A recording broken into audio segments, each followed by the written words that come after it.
Welcome to our channel Bioverse the universe of biology. तो welcome है आपका इस टेस्ट सीरीज में जिसमें टॉपर्स मैंने चलाया था।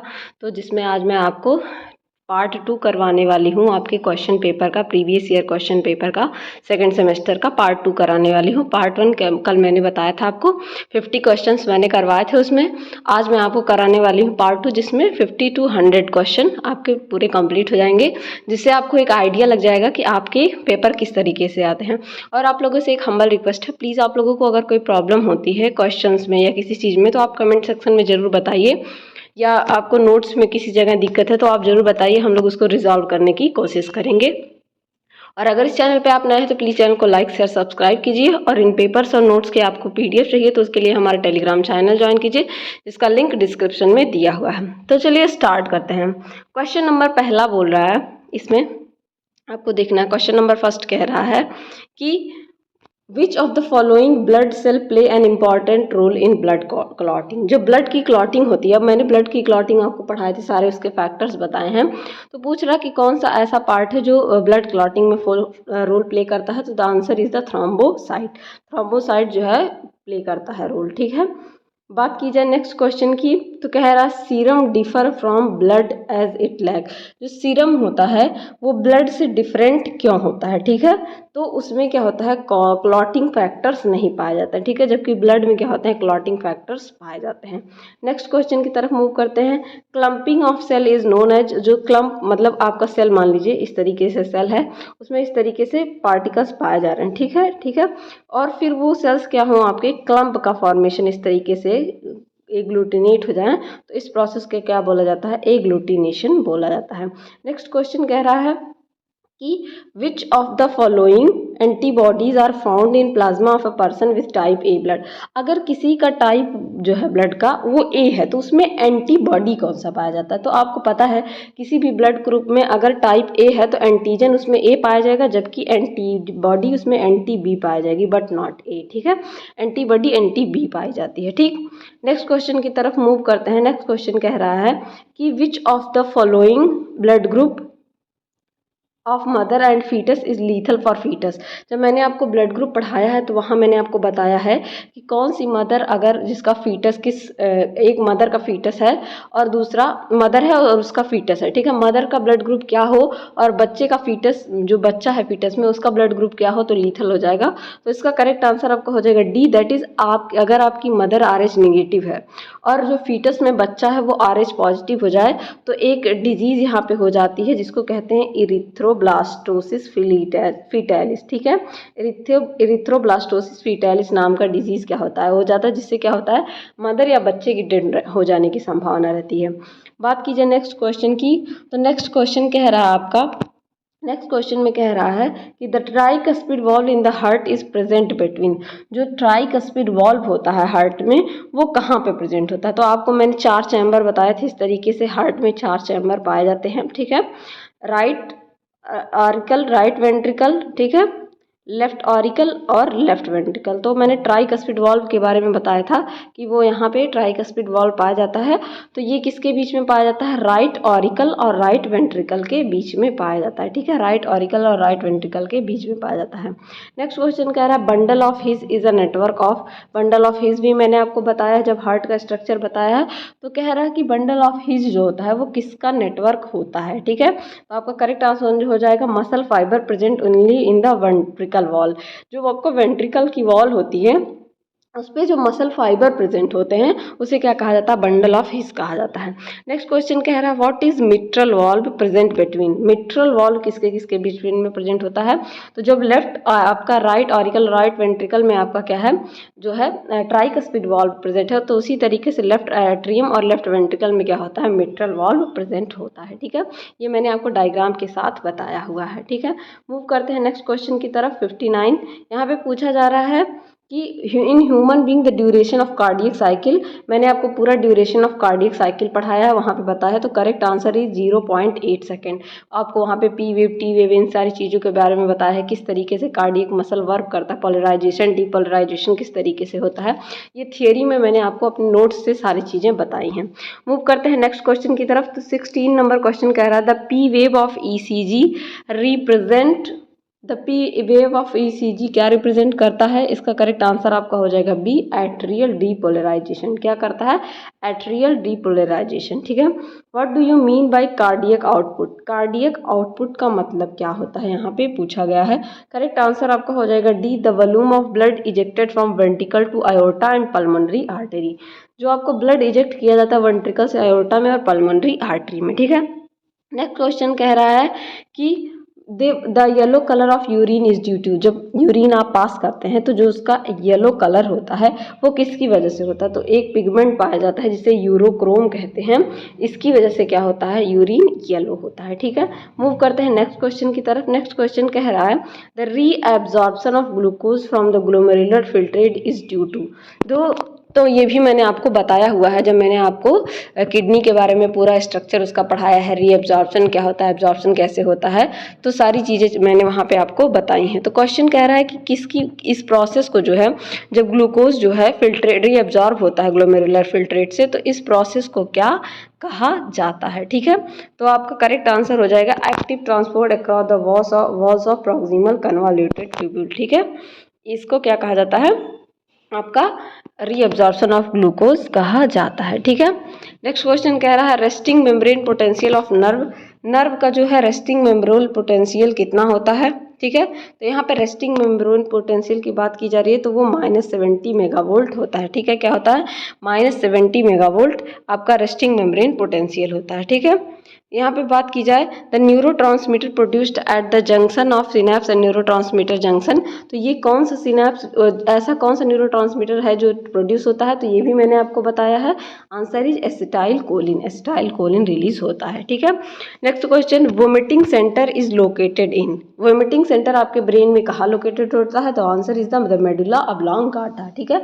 मेडुला ऑब्लोंगाटा में लोकेटेड होता है। जब मैंने आपको हार्मोन पढ़ाया है तो वहाँ पे बताया है। ठीक है। नेक्स्ट क्वेश्चन कह रहा है the action potential while the propagation of nerve impulse is due to the movement of. जो एक्शन पोटेंशियल होता है, ठीक है, किसकी वजह से होता है, कैसे होता है? तो इसका करेक्ट आंसर हो जाएगा सोडियम आयन जब एक्स्ट्रा सेलुलर से इंट्रा सेलुलर फ्लूइड में जाता है, 3 सोडियम आयन जब जाता है तो इसे क्या कहते हैं? इसको कहते हैं एक्शन पोटेंशियल। ठीक है। नेक्स्ट क्वेश्चन की बात की जाए तो कह रहा है anterior lobe of pituitary gland secret. तो एंटीरियर लोब पिट्यूटरी ग्लैंड का क्या सीक्रेट करता है? Follicle stimulating hormone, growth hormone और ल्यूटिनाइजिंग हार्मोन। ये तीनों हार्मोन क्या होता है? रिलीज होता है वहाँ से। ठीक है। नेक्स्ट क्वेश्चन की तरफ चलते हैं।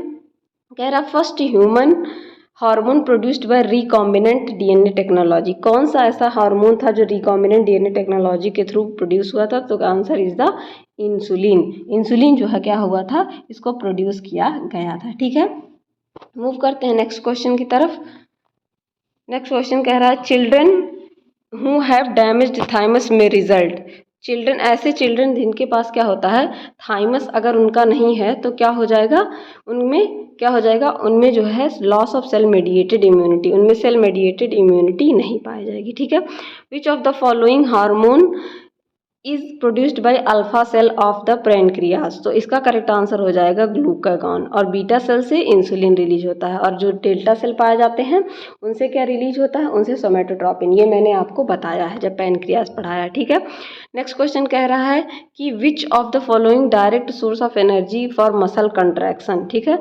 मसल कंट्रैक्शन के लिए डायरेक्ट सोर्स ऑफ एनर्जी क्या हो जाएगा? तो आपका creatine phosphate, A and B, creatine phosphate and ATP. Sorry, तो इसमें आप करेक्ट आंसर लगा सकते हैं एटीपी। एटीपी डायरेक्ट सोर्स होता है मसल कॉन्ट्रैक्शन का। ठीक है। मूव किया जाए नेक्स्ट क्वेश्चन की तरफ। During contraction of skeletal muscle calcium bound. तो अभी तो मैंने इसका जल्दी ही लेक्चर आपको प्रोवाइड कराया है। तो किससे बाइंड होता है? जब मैंने आपको एक्टिन फिलामेंट बताया है तो वहाँ पे मैंने बताया है कि ट्रोपोनिन क्या होता है? कैल्शियम से बाइंड करता है ट्रोपोनिन। ठीक है। Which of the following disorder lead degeneration of skeletal muscle. तो इस क्वेश्चन में आपका करेक्ट आंसर हो जाएगा मस्कुलर डिस्ट्रॉफी। मस्कुलर डिस्ट्रॉफी की वजह से। फिर मूव करते हैं नेक्स्ट क्वेश्चन की तरफ। तो कह रहा है which of these disorder is cause due to low concentration of calcium ion. Calcium ion के लो कंसंट्रेशन से कौन सा डिजीज हो जाता है? करेक्ट आंसर हो जाएगा आपको ऑस्टियोपोरोसिस। इसमें क्या होती है? हड्डियाँ आपकी वीक हो जाती हैं। ठीक है। The main site of urea synthesis in mammals. मैमल्स में मेन साइट क्या होता है यूरिया सिंथेसिस का? तो the correct answer is the liver. Liver होता है यूरिया सिंथेसिस का क्या होगा? आपका साइट। ठीक है।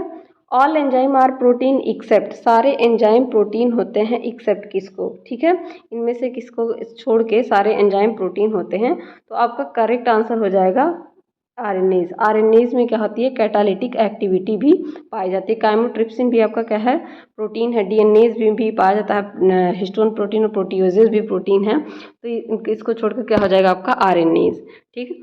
The term enzyme is coined by, term enzyme किसने क्वाइन किया था, तो इसका करेक्ट आंसर हो जाएगा कुहन, कुहन ने क्वाइन किया था, ठीक है।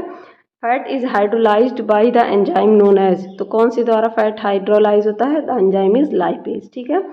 करेक्ट आंसर आपका लाइपेज हो जाएगा। मूव करते हैं नेक्स्ट क्वेश्चन की तरफ। नेक्स्ट क्वेश्चन में क्या कह रहा है कि the term apoenzyme is applicable to, apoenzyme term जो है वो किसके लिए एप्लीकेबल होता है, तो protein part of conjugate enzyme, ठीक है। करेक्ट आंसर इसका आपका बी हो जाएगा। नेक्स्ट क्वेश्चन कह रहा है जाइमोजन इज, जाइमोजन एक प्रकार का क्या है, तो जाइमोजन एक प्रकार का क्या है, प्रिकर्सर है जो इनएक्टिव फॉर्म में पाया जाता है। इस जाइमोजन को ही क्या करते हैं, एक्टिव फॉर्म में कन्वर्ट किया जाता है प्रोटीन्स को, ठीक है।